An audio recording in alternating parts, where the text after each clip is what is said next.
नमस्कार सभी को। किसी कारणवश आज YouTube पर हम लाइव नहीं आ पाए, कोई टेक्निकल ग्लिच रह गया होगा शायद। बहुत प्रयासों के बाद भी लाइव स्ट्रीम जो है ना वो नहीं हो पाया, लेकिन इस एक फेलियर की वजह से हम अपना प्रिपरेशन थोड़ी ना रोक देंगे। ना, इतने कमज़ोर नहीं हैं हम। तो आज मैं वीडियो रिकॉर्ड कर रहा हूँ, इस वीडियो को मैं पोस्ट कर दूंगा, आप यहाँ से रिवाइज कर पाएंगे। आज मैंने जो प्लान किया हुआ था क्वेश्चंस रिवीजन करने के लिए, वो है मिस स्पेल्ड वर्ड्स। ऑलरेडी हमने इसका एक सेशन लगाया हुआ है पहले, ये हमारा दूसरा सेशन होने वाला था, उसमें हमने 30 क्वेश्चंस किए थे and here we are continuing from question number 31। ठीक है, चलिए तो स्टार्ट करते हैं फ्रॉम क्वेश्चन नंबर 31। आपके पास ऑप्शंस 4 हैं और आपको बताना है इनमें से कौन सा स्पेलिंग जो है वो गलत लिखा हुआ है। 4 ऑप्शंस हैं, सेंटेनरी, कंज्यूमरिस्ट, कैपिटलिस्ट या फिर काउंटेम्प्टिबल। कौन सा ऑप्शन गलत है?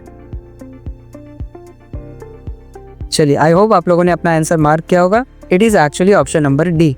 काउंटेम्प्टिबल नहीं होता है, ये होता है कॉन्टेम्प्टिबल, है ना। इट इज़ कॉन्टेम्प्टिबल, इसका मतलब जिसे माफ़ी न दिया जा सके, है ना, ऐसे व्यक्ति को कॉन्टेम्प्टिबल कहा जाता है, या एक ऐसा गुनाह जिसकी माफ़ी ना हो, दैट इज़ कॉन्टेम्प्टिबल। ठीक है, नेक्स्ट अगेन 4 ऑप्शंस में से आपको बताना है कौन सा वर्ड जो है ना वो गलत लिखा हुआ है। And I think this is quite an easy question, ये आसानी से आप बता देंगे। चलिए, आई होप आप लोगों ने आंसर मार्क कर लिया। इट इज़ कॉन्शियस, है ना। कॉन्शियस की स्पेलिंग गलत लिखी हुई है। कॉन्शियस की स्पेलिंग ये होनी चाहिए, एक एस जो है इसमें मिसिंग है सी से पहले। ओके, चलिए नेक्स्ट भी है क्वेश्चन नंबर 33। यहाँ एक सेंटेंस दिया हुआ है, इस सेंटेंस को आपको पढ़ना है। इनमें 4 वर्ड्स ऐसे हैं जिन्हें मार्क किया हुआ है, मैं डायरेक्टली उन वर्ड्स को ही आपके लिए मार्क कर देता हूँ। एक है डिलेमा, एक है प्रिवेल्ड, एक है amicable. Where is the word amicable? Here it is. एक है word amicable, sorry, yes, here it is, amicable. And the last word is commit.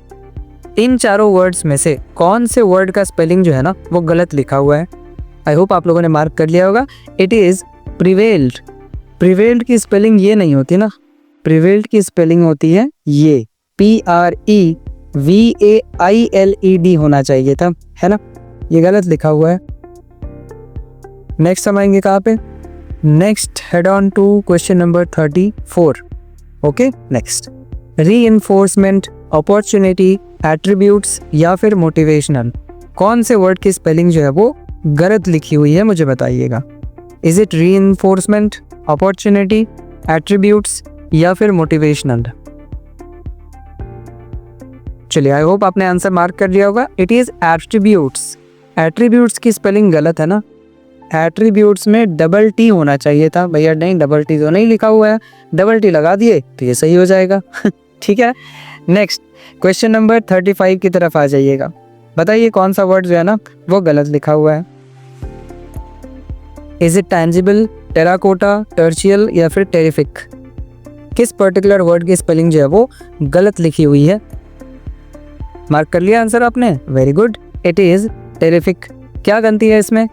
Terrific में डबल आर होता है। यस, एग्जैक्टली, टेरिफिक में डबल आर लिखा जाता है। ठीक है, कमाल का, that is terrific. Next, occurrence, harassment, supersede या फिर एग्जैजरेट। कौन सा ऑप्शन जो है ना वो गलत लिखा हुआ है? देखिए, ये भी ध्यान रखिएगा कि हर बार गलत वर्ड नहीं आएगा ऑप्शन में। हो सकता है 3 सही दिए, और सॉरी 3 गलत दिए और 1 सही दिया हुआ हो, उसमें से भी आपको सिलेक्ट करना पड़ सकता है। तो हमेशा क्वेश्चन जरा ध्यान से देखा कीजिएगा। इस पर्टिकुलर क्वेश्चन का आंसर है ना ऑकरेंस। क्यों? क्योंकि ऑकरेंस में डबल आर होना चाहिए था ना, इसमें सिंगल आर लिखा हुआ है। ऑकरेंस में डबल आर का इस्तेमाल होता है। चलिए, जिन लोगों ने सही मार्क किया please clap for yourself. Next again एक सेंटेंस लिखा हुआ है, इसमें आपको 4 options A, B, C and D mark किया हुआ है and you have to select the wrongly spelled word. क्या वो वर्ड है एब्सोल्युटली, या फिर वो वर्ड है क्लियर, या फिर वो वर्ड है एक्सोलरेटेड, या फिर वो वर्ड है सेंसेशन? आई थिंक अभी तक आप लोगों ने आंसर मार्क कर लिया होगा। The actual word is C, और सी है ऑप्शन नंबर डी में। देखिए, इसमें भी कई बार कंफ्यूजन होता है।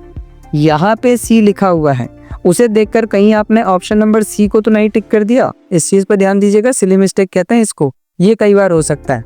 सो एक्सिलरेटेड की स्पेलिंग जो है वो गलत लिखी हुई है, यहाँ होना चाहिए था एक्सिलरेटेड। ठीक है ना, ये है इसकी सही स्पेलिंग। क्लियर? फटाफट मुझे बताइए तो एक्सिलरेटेड का मीनिंग क्या होता है? कमेंट सेक्शन में बताएंगे। मेरे बताने से पहले अगर आपने बता दिया तो फिर बहुत अच्छी बात है, ठीक है। एक्सिलरेटेड का मतलब होता है किसी को बहुत ज़्यादा खुश कर देना, या to make someone very happy या फिर वेरी एक्साइटेड, उसे एक्सिलरेटेड कहते हैं। क्लियर? चेक। नेक्स्ट दिया क्वेश्चन नंबर 38। वो कह रहे हैं मेंटेनेंस एक वर्ड यहाँ पे दिया हुआ है और आपको बताना है कि दिए गए ऑप्शंस में से कौन सा वर्ड मेंटेनेंस की सही स्पेलिंग है। क्या वो ऑप्शन ए है, बी है, सी है या फिर डी है? चलिए ज़्यादा समय नहीं गवाते हैं। It is actually option number A, maintenance. ठीक है, maintenance. Next, efficient, contribution, dedication या फिर मीडिएशन। बताइए कौन से वर्ड की स्पेलिंग जो है ना वो गलत लिखी है। एफिशिएंट, कंट्रीब्यूशन, डेडिकेशन या मीडिएशन। जहाँ तक मुझे लग रहा है इसमें दो वर्ड की स्पेलिंग जो है ना वो गलत है। एफिशिएंट में डबल एफ होना चाहिए था, ठीक है, यहाँ पे डबल एफ होना चाहिए, प्रिंटिंग मिस्टेक हो सकता है। एंड या तो ये वर्ड मेडिकेशन हो सकता है या फिर ये वर्ड मेडिटेशन हो सकता है।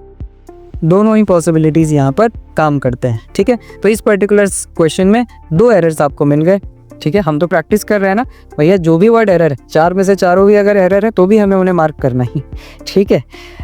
चलिए नेक्स्ट आता है क्वेश्चन नंबर 40 की तरफ, और यहाँ पे आपको बताना है एक सेंटेंस जिसमें स्पेलिंग एरर हो। कौन सा वो सेंटेंस है जिसमें एक स्पेलिंग एरर है? बताइए भाई। The host institution must provide the delegates with accommodation at a subsidised rate. Okay. दूसरा है the occurrence of the lunar eclipse is often a mystery for children. The boss addressed the meeting, या फिर reel lines गो parallel. जहाँ तक मुझे लग रहा है किसी भी सेंटेंस में कुछ भी एरर नहीं हो। मुझे तो कोई एरर नज़र नहीं आ रहा। क्वेश्चन नंबर 40 में क्या आपको कोई एरर मिला क्या? Did you find any error? अगर आपको मिला है तो कमेंट सेक्शन में ज़रूर बताइएगा, मैं ज़रूर जानना चाहूँगा कहीं मेरी आंखें धोखा तो नहीं खा रही। नेक्स्ट आते हैं question number 41। Select the correct spelling to fill in the blank. कौन सा स्पेलिंग सही है ये आपको बताना है। The thought of eating half cooked food when she stepped out for meals dash her. भैया क्या कर दिया उसने उसे, डैश हर। रिपग्नेंस की कौन सी स्पेलिंग सही होगी ये आपको मुझे बतानी है। ऑप्शन ए सही है, option B, option C, option D. I think आप लोगों ने मार्क कर दिया होगा। It is option number A actually, repugnance. ठीक है ना। रिपग्नेंस का मतलब क्या होता है? इंटेंस डिस्गस्ट, जिसको नहीं कहते हैं क्या, इंटेंस डिस्गस्ट। भैया घृणा भावना जो आ जाती है उसे कहते हैं repugnance. Okay. Next question number 42। The restaurant offers a wide variety of dishes. आपको बताना है कि ये जो जितने भी वर्ड्स इसमें दिए गए इनमें से कौन से वर्ड का स्पेलिंग जो है वो गलत है। And I think this is quite easy, is it? Restaurant की स्पेलिंग गलत है भाई साहब। रेस्टोरेंट की स्पेलिंग क्या होती है? This is the spelling of restaurant. Exactly. क्या आप भी इससे पहले इसे रेस्टोरेंट पढ़ते थे या रेस्टोरेंट पढ़ते थे? जरा कमेंट सेक्शन में बताइएगा। Next, educational technology has become a necessity if one desires excellent result. है ना। आपको बतानी है कि कौन सी स्पेलिंग गलत है, टेक्नोलॉजी, एक्सीलेंट, नेसेसिटी या फिर desires. And I think this one is quite easy also. Necessity गलत लिखी हुई है, डबल एस का इस्तेमाल होना चाहिए था। चलिए आगे बढ़ते हैं क्वेश्चन नंबर 44 की तरफ, और 44 कह रहा है कि एक सेंटेंस आपको सिलेक्ट करना है जिसमें ग्रामेटिकल एरर नहीं है, ध्यान रखिएगा। तो पढ़िए चारों सेंटेंस और मुझे बताइए कि कौन से सेंटेंस में एरर जो है ना वो नहीं है। चलिए साथ में मिलकर पढ़ते हैं। The new caches of materials reveal a startling new set of events. ठीक है, इसमें कोई दिक्कत नज़र नहीं आ रही है। दूसरा, स्टार्टलिंग की स्पेलिंग यहाँ पे गलत लिखी हुई है। Next, statistical patterns and historical data can not predict the futuristic. Okay, futuristic T के बाद आई नहीं है। मैनी फ्रेंड्स एंड मेमोरिस्ट्स क्या होता है? ये वर्ड मैंने कभी नहीं सुना। आई थिंक ये भी गलत लिखा हुआ है। So it is option number A, इसमें कोई एरर नहीं है। Okay. Next question number 45। Select the correctly spelled word. Okay, फिर से। Helium is used with oxygen for asthma treatment because it dash easily. अरे भैया, इट डिफ्यूजेस इजीली, और diffuses होना चाहिए, डिफ्यूज नहीं होगा क्योंकि इट सिंगुलर है ना, तो सिंगुलर टर्म आना चाहिए था इसके साथ। ओके, ग्रामर भी हुई है थोड़ा सा। Next, when numerous ideas are presented in a rhetorical context, more than mere dash is needed. Parallelism का सही स्पेलिंग क्या होने वाला है? उसके पहले आपको पैरेलल का सही स्पेलिंग जानना पड़ेगा। तो बताइए पैरेललिज्म का करेक्ट स्पेलिंग कौन सा है? Is it option A, option B, option C और option number D? I think आपने आंसर मार्क कर लिया होगा and it is option number A, ठीक है ना, पैरेललिज्म। पैरेलल की स्पेलिंग तो आपको पता है, लास्ट में ISM, बस इतना लगाना था। Next question number 47। Calder Hall is a nuclear power station in England which is known as the first nuclear power station to generate electricity for dash purposes. Commercial की सही स्पेलिंग क्या होने वाली है ये आपको बताना है, ठीक है। कमर्शियल में डबल एम लगता है या नहीं लगता है? उसके बाद ए लगेगा या ए लगेगा, ई लगेगा, क्या लगने वाला है इसमें? कमर्शियल की सही स्पेलिंग क्या होने वाली है? चलिए, जिन लोगों ने सही मार्क किया है option number D, clap for yourself, आपने बिल्कुल सही आंसर दिया है। Next we have question number 48। Economics began with growth and removal of poverty as its grand theme. ये तो मुझे डायरेक्ट नजर आ रहा है ना, यहाँ पर आपको डायरेक्ट नजर आ रहा है ना। रिमूवल की स्पेलिंग जो है वो गलत लिखी हुई है ना। चलिए next question number 49। Fundamentals of every subject need to be learned on a priority basis. Fundamentals, यहाँ फंडामेंटल रॉन्ग है, फंडामेंटल्स की स्पेलिंग में TALS होना चाहिए था ना, TELS का इस्तेमाल कहाँ से हो गया, ठीक है ना। Next 50 number question. Out of the 4 sentences given 3 have spelling errors. अच्छा, 3 में है, 1 में नहीं है, मुझे बताइए किस में नहीं है। What advice did he give to young entrepreneurs? She tried to manoeuvre her trolley and board on the computer software detected an anomaly caused by virus.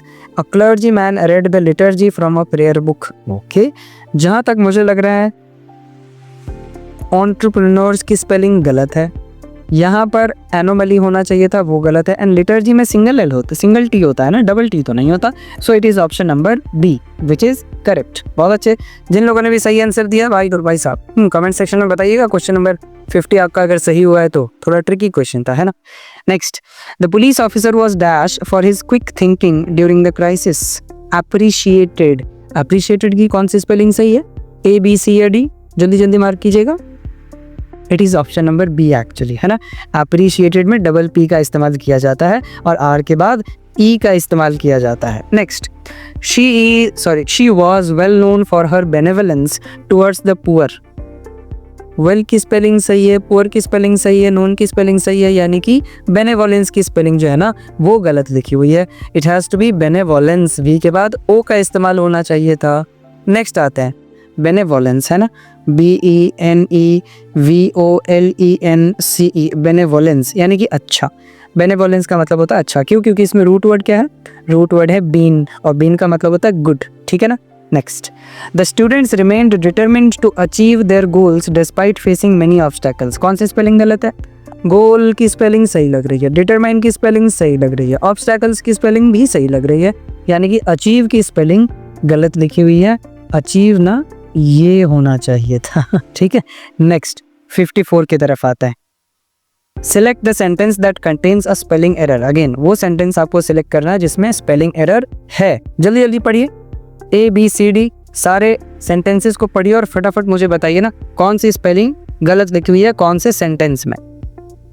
Select the sentence that contains a spelling error. The engineer measured the distance using sophisticated tools. I think ये ठीक है। The labourers were paid on a daily basis. I think ये भी ठीक है। The committee conducted a surprise inspection at the facility. ये भी ठीक लग रहा है।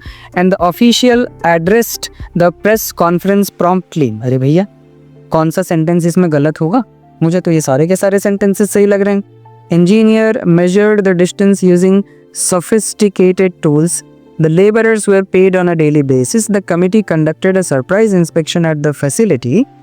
The official addressed the press conference promptly. I don't think कि इसमें कोई भी एरर है।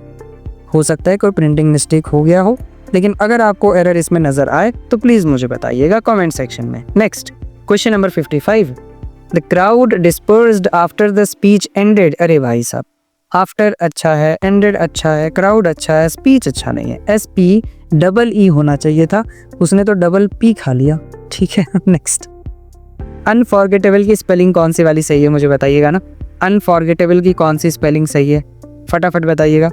Unforgettable, is it option A, option B, option C या फिर option number D? I think आप लोगों ने आंसर्स मार्क कर लिए होंगे अपने। It is option number A actually. और option B and option C same है क्या? नहीं, सेम नहीं है। एक तरफ ए लिखा हुआ है, एक तरफ ई लिखा हुआ है। चलिए, मैं भी कभी कभी कंफ्यूज हो जाता हूँ। Next 57, select the sentence that contains a spelling error. Again एक ऐसा सेंटेंस सिलेक्ट कीजिए जिसमें एरर छिपा हुआ होगा। ओके, बताइए। He is quite acquainted with the new system. She is among the top students of the batch. This was not mentioned in the official report. या फिर they submitted their final assignment yesterday. ठीक है, जहाँ तक मुझे लग रहा है ऑप्शन नंबर ए गलत है, क्योंकि acquainted की स्पेलिंग गलत है। ACQ होना चाहिए था, डबल सी का इस्तेमाल गलत है। ठीक है, चलिए नेक्स्ट क्वेश्चन नंबर 58। प्रिविलेज की सही स्पेलिंग बतानी है आपको। प्रिविलेज, बहुत लोग क्या करते हैं ना, ये जो पहला वाला ऑप्शन दिया गया है इसी को मार्क कर लेते हैं, बट माइंड यू ये गलत ऑप्शन है। प्रिविलेज की सही स्पेलिंग ना ये है प्रिविलेज, सी ऑप्शन। ठीक है, चलिए नेक्स्ट क्वेश्चन नंबर 59 की तरफ बढ़ते हैं। कमीशन की सही स्पेलिंग आपको बतानी है भाई साहब। कमीशन की सही स्पेलिंग क्या होगी? COMISSION या फिर MMSSOIN या फिर ऑप्शन नंबर सी या फिर option number D. I think आप लोगों ने मार्क कर दिया होगा। It is option number C, MMSS का इस्तेमाल किया जाता है। ठीक है, नेक्स्ट बताइएगा क्वेश्चन नंबर क्या? Question number 60। क्वेश्चन नंबर 60 आपको बताना है कंप्लायंस की स्पेलिंग कौन सी सही होगी? Option A, option B, option C या फिर option number D. Compliance easy है ना, काफ़ी इजी है। It is option number D actually. Compliance की स्पेलिंग होनी चाहिए थी COMPLIANCE। चलिए, तो जो क्लास 40 मिनट में ख़त्म होनी चाहिए थी, हम लोगों ने 20 मिनट के अंदर उस क्लास को ख़त्म कर लिया है। रीज़न हमारा आज इंटरेक्शन नहीं हो पाया ना, मुझे उस बात का थोड़ा सा दुख तो है, लेकिन practice is more important than anything else. Video मैं पोस्ट कर देने वाला हूँ, प्रैक्टिस करते रहिएगा, रिगरसली प्रैक्टिस करते रहिएगा। एक भी दिन प्रैक्टिस छूटनी नहीं चाहिए, मिस नहीं होनी चाहिए। Okay, all the best everybody, keep practising. Bye bye.